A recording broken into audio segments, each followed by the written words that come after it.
Assalamualaikum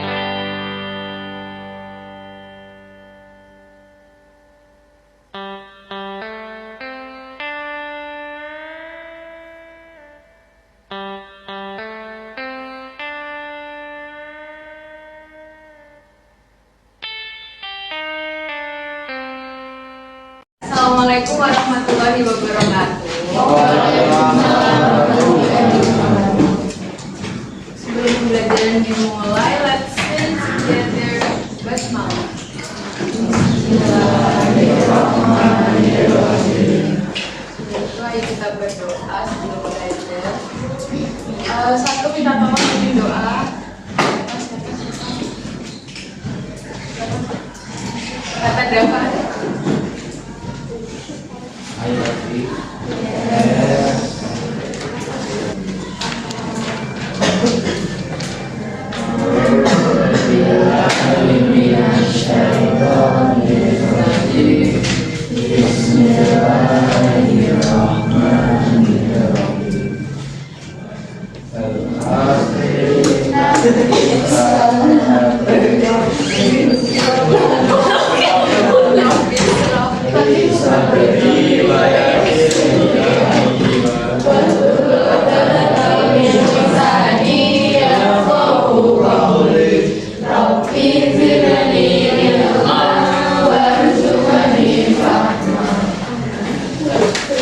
Hari ini ada yang nggak masuk?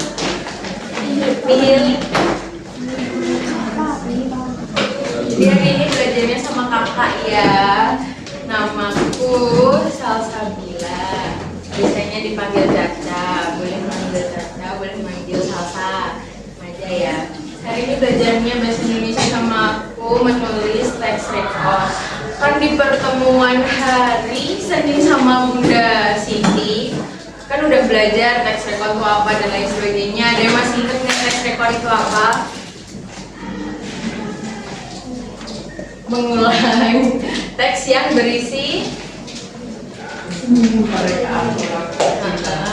mengulang kembali suatu peristiwa. Kemudian di teks record tuh ada 3 struktur. Yang pertama apa? Orientasi. Orientasi itu apa? Pengenalan. Yang kedua ada urutan peristiwa. Isinya apa aja? Urutan peristiwa. Yang ketiga ada reorientasi. Artinya penutup. Bagus. Terus kemarin di hari Senin juga belajar ada kalimat apa aja yang ada di teks record. Yang pertama ada kalimat fakta. Kemudian ada opini. Yang ketiga ada kalimat fakta, artinya yang benar-benar terjadi. Kemudian opini, pendapat. Terus yang ketiga asumsi, artinya dugaan. Terus tujuan pembelajaran kita hari ini adalah menulis teks record berdasarkan pengalaman pribadi. Kemudian memahami cara menulis teks record. Yang ketiga adalah mempresentasikan hasil menulis teks record. Nah, sebelum itu ada spiritualisasi. Di sini kakak mau ceritain dikit terkait likuifaksi. Ada yang tahu likuifaksi nggak? Nggak ada. Likuifaksi itu istilah untuk tanah yang tiba-tiba berubah jadi seperti lumpur atau bubur karena diguncang gempa. Biasanya terjadi di tanah berpasir yang banyak airnya. Nah, itu tuh biasanya di pinggir-pinggir pantai. Itu kan tipikal tanah berpasir ya.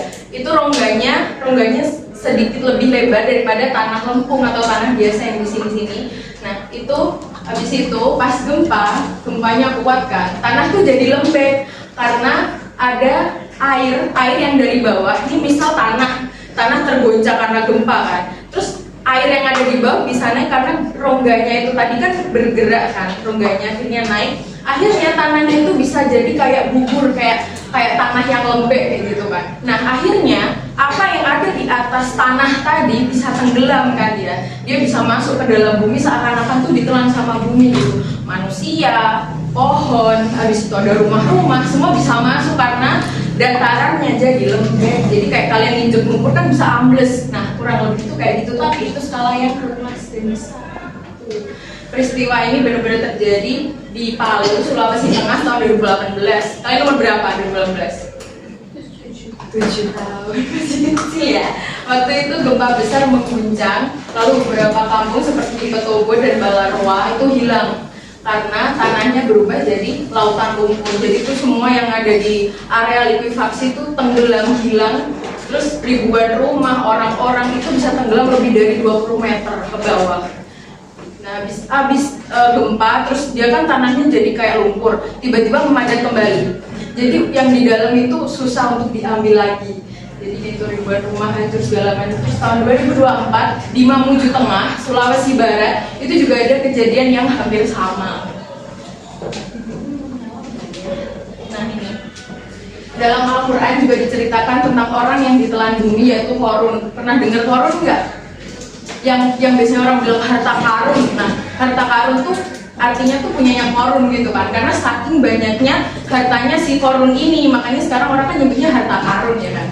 Ini Allah berfirman, maka kami benamkanlah Qarun beserta rumahnya ke dalam bumi, maka tidak ada baginya satu golongan pun yang menolongnya selain Allah, dan ia tidak termasuk golongan-golongan yang dapat membela diri. Quran Surah Al-Qasas ayat 81. Jadi cerita Qarun ini mirip sama likuifaksi. Bisa jadi orang-orang yang terkena dampak likuifaksi itu ada sesuatu di area mereka, atau orang-orang yang mungkin menyeleweng dari aturan-aturan Tuhan, kemudian mereka mendapatkan bencana tersebut. Jadi yang di Al-Quran benar seakan-akan tuh ditelan bumi itu adalah fenomena atau bencana alam likuifaksi itu tadi.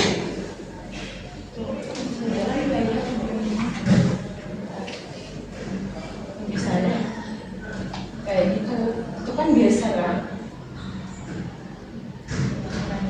Itu kan tanahnya tuh kayak geser kayak gitu kan? Karena itu jadi lumpur, itu tuh bukan longsor, tapi itu memang karena jadi kayak ada airnya, jadinya dia mau geser. Air kan sifatnya kayak gitu, itu gesernya ke arah yang lebih rendah, itu di arah laut. Itu sebelah sana tuh udah pantai soalnya, itu daerah di Palu waktu itu. Jadi kayak gitu, searea ini semua udah kekubur sama lumpur itu gara-gara gempa. Awalnya kan gempa 7,8 magnitudo, habis itu ada likuifaksi, setelah likuifaksi langsung ada tsunami. Jadi berturut-turut dengan 3 bencana alam itu tadi. Kayak gitu. Sudah ya. Sekarang kita masuk ke materi kita hari ini, yaitu langkah-langkah menulis teks rekon. Silahkan dicatat, karena siapa tahu nanti di PTS muncul ya. Pertama, menentukan atau tentukan peristiwa. Kemarin pertemuan sebelumnya Bunda Siti kan sudah memberitahu kalian untuk memikirkan apa yang mau diceritakan. Tentukan peristiwanya dulu. Yang kedua, kumpulkan informasi. Informasi yang dibutuhkan buat cerita kalian tuh apa aja. Jadi udah kepikirkan atau udah dicatat nih, siapa tahu gitu kan. Terus pahami peristiwa. Ini kalian kalau nggak paham sama apa yang kalian tulis juga nggak akan bisa bagus gitu, jadinya nggak akan rumput gitu. Terus yang keempat, membuat kerangka. Ini nggak wajib sih, tapi kalau mau mempermudah bisa nanti dibagi 3. Ada orientasi, urutan peristiwa, sama reorientasi. Itu dibagi masing-masing, dijadikan tulisan yang kecil-kecil dulu, yang dikit. Terus baru mengembangkan kerangka. Nah nanti dikembangkan kerangkanya yang dari 3 tadi. Jadi misal orientasi di 1 paragraf, terus urutan peristiwa di 1 paragraf, kemudian reorientasi di 1 paragraf. Terus yang terakhir adalah menyunting penggunaan bahasa. Kemarin udah ada apa aja bahasa yang digunakan, misal di dalam situ tata bahasa apa aja, misal pakai konjungsi atau enggak pakai kata sifat, kata kerja, terus menggunakan mengandung kalimat fakta, opini, dan asumsi. Teks rekon pribadi, bisa minta tolong salah satu membacakan.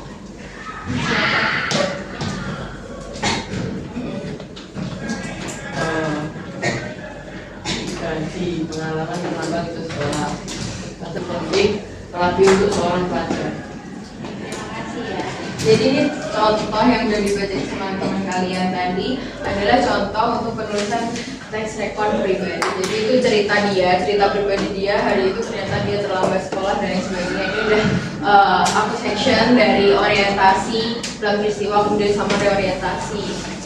Terus kemudian ada ini namanya teks rekon faktual. Ini jenis kedua teks rekon, namanya teks rekon faktual. Minta tolong siapa mau?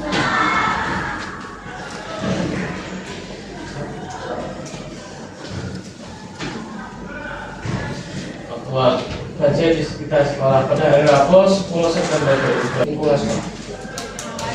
Ini disebut teks rekon faktual karena juga mengandung kalimat fakta. Contoh kalimat faktanya ada yang ini.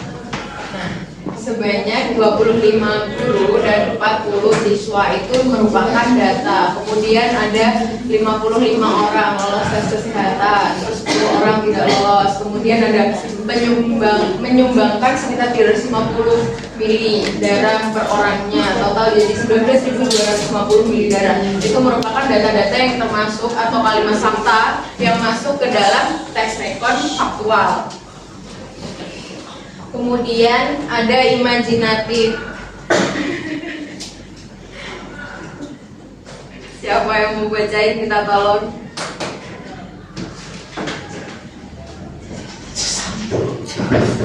Silakan baca. Minta tolong. Dengan proses imajinasi silakan kita. Ya, terima kasih. Ini disebut dengan teks rekon imajinatif. Kenapa? Karena ada apa dari judulnya ada naga. Memang sekarang naga ada ya? Nggak ada kan ya? Berarti imajinatif itu cuma imajinasi yang ada di pikiran yang menulis ya gitu. Jadi imajinasi doang, makanya disebut imajinatif. Nah, kan udah tahu nih teks rekon itu apa, strukturnya tadi apa, kemudian kalimat apa aja yang terkandung di dalam teks rekon, udah kakak kasih lihat contohnya juga gitu. Sekarang kan sesuai sama judulnya hari ini kita belajar tentang menulis teks rekon. Jadi tugasnya sekarang adalah tulislah teks rekon pribadi sesuai pengalaman kalian masing-masing.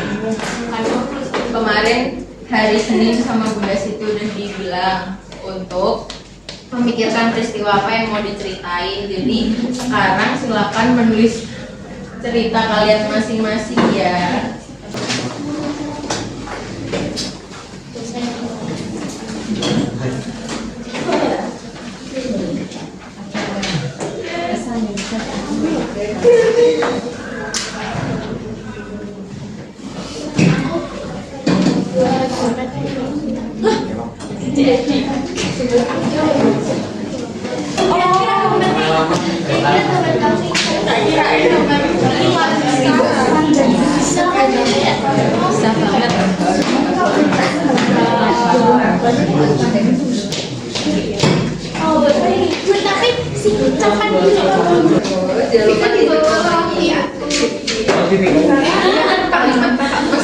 Oh ya, oke. Nah, pertanyaannya kayaknya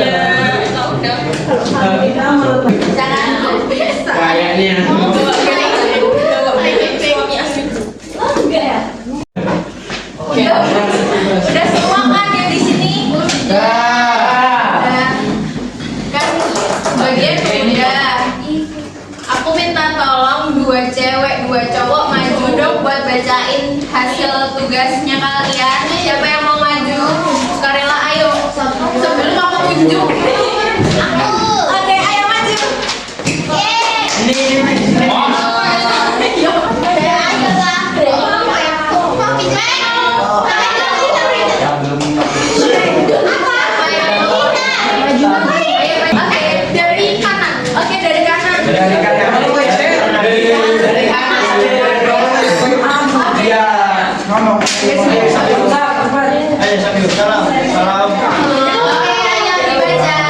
Dengarkan teman-teman.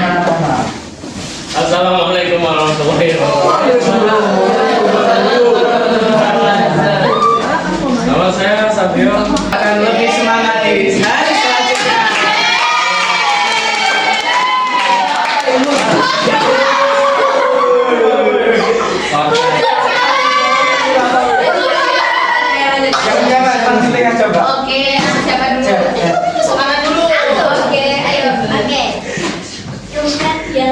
Wah.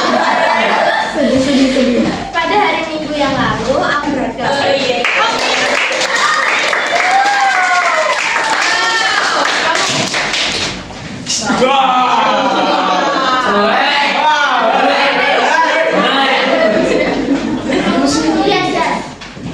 Berjudul layangan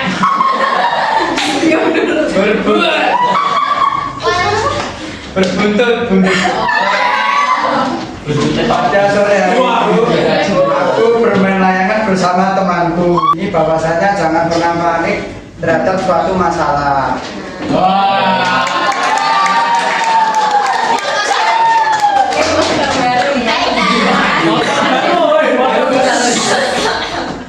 Assalamualaikum warahmatullahi wabarakatuh. Sedih. Nama aku Vega dan aku akan membacakan pengalaman pulang kemalaman. Yang harus diambil, kita nggak boleh main sampai jam 10 malam karena takut ada Kiki. Oke, tepuk tangan. Terima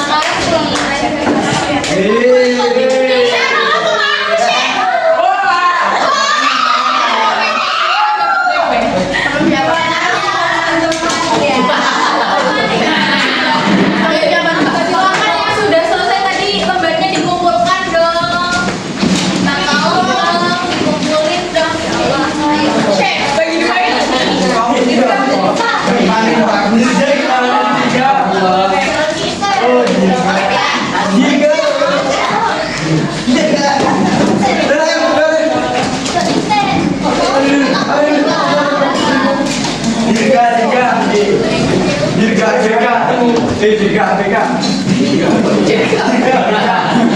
Udah semua.